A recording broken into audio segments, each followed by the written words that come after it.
What about sarcasm? I know none of these jokes, well, I don't know. Maybe they did have sarcasm, but like, no, that's a great point. Does that play like a huge role? I think so, but my question for you and all of you is, what is it about sarcasm that's funny? Like, how does sarcasm work? Like, what contexts are in place? I mean, is sarcasm universal? It's not even like best practice half the time in the United States. Like, sometimes people just don't get sarcasm. That's a great point. You can really screw stuff up. Right, right. You have to know. Write that down. I'm sorry, I don't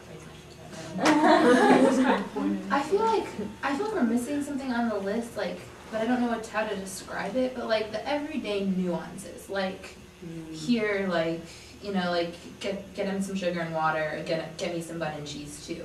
Like I don't really, because I'm not from that culture, I don't really know like why you get someone a sugar and water if they were hit by a car, or why like he would also ask for bun and cheese, or what that really tradition, means. Like tradition, health but like care everyday, yeah. Like the everyday things that like you don't even think about. Yeah, that's a great point. Health practices could come into play. Relationships. If you're close with someone, you might be willing to tell a more sordid joke than you would if you weren't close with them.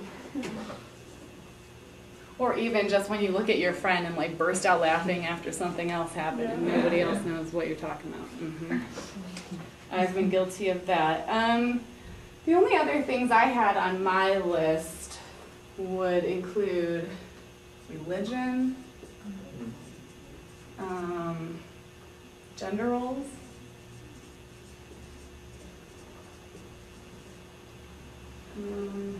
media, which I think we kind of touched on other things, and then metaphors, which is maybe another way of looking at sarcasm or tradition or something like that. Or idioms. Mm-hmm. What about like politics? Yep. Yep.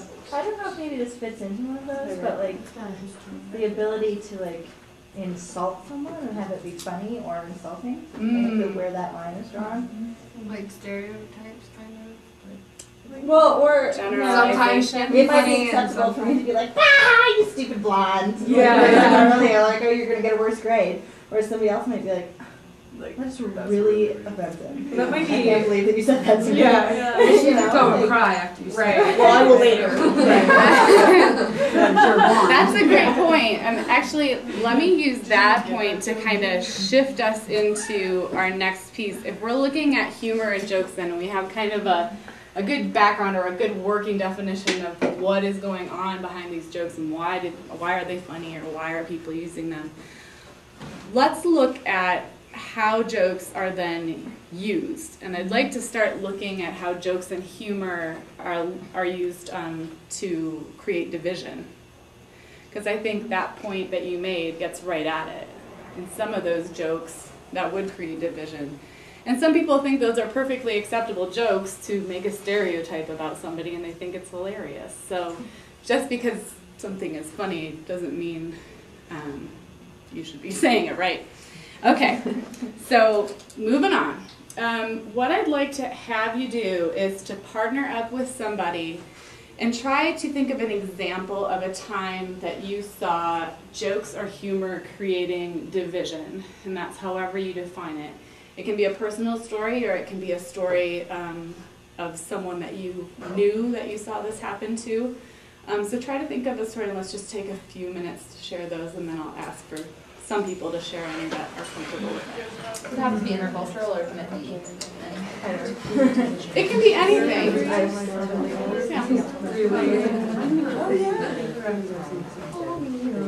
No, I'm familiar. Yeah. I was also sick.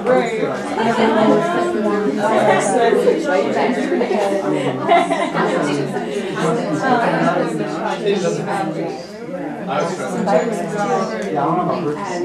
yeah, I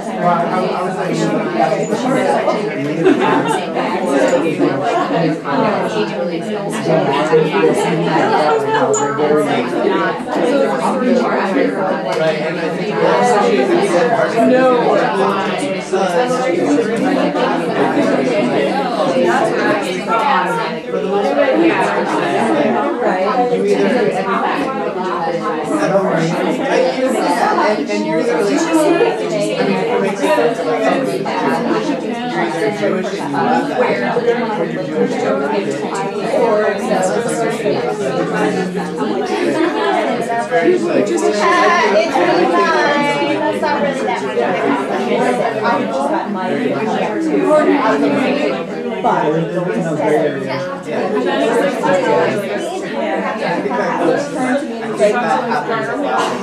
On her account. And I was like,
Take just another minute or so to wrap it up. Same exact information.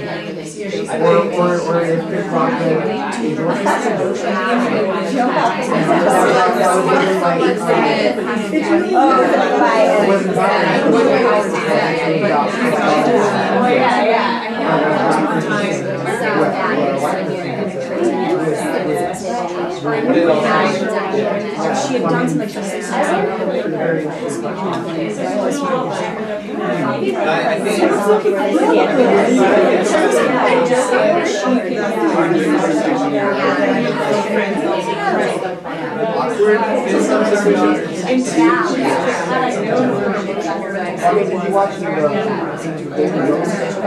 she would have been more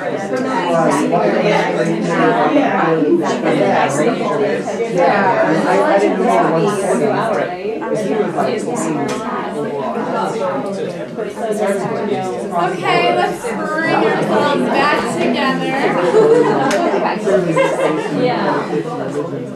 I was just thinking to myself how ironic it is when you ask people to tell a story about divisive humor, and then everybody is laughing and telling stories amongst each other, which is good. But it's just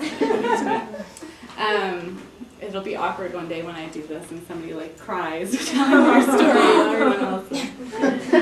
We'll manage that when we get to it. Anyway, would anybody be willing to share the story that they told? Is that shrug yeah? Okay. We talked about comedians like Bill Maher and Chris Rock, and just kind of how they speak about real political issues, that affect society in general, but they make it easy to swallow with humor. We didn't really personalize it. I've never had an experience with Chris Rock, but we talked a lot about how they manipulate and use race and religion, and it can be extremely funny to certain people or in certain situations, and then really awkward for other people in other situations. Yeah. And we talked about like, you know, what would happen if, you gave the example of like, what would happen if Larry the Cable Guy read one of Chris Rock's jokes, like verbatim, Like the way we and how just said. terrible that would probably sound. And, Yeah. like, Or vice versa, Chris Yeah. Rock read a joke from like George Carlin, you know, on an issue separate from race or politics, like maybe, you know, whatever the joke might be, but, you know, I guess we determine that the source of the message is critical. Yeah. I'm going to put that down. So the source. Yeah, we got on the board. I'll put everyone on the board. Oh, fun. But it was a great point. Who's telling it? Yep. Well, I haven't had a lot of those this quarter, so. No, I think that's an excellent point. Who's telling it? One of the last times, actually, when I did this exercise with Margie's class last year, somebody brought up South Park and how South Park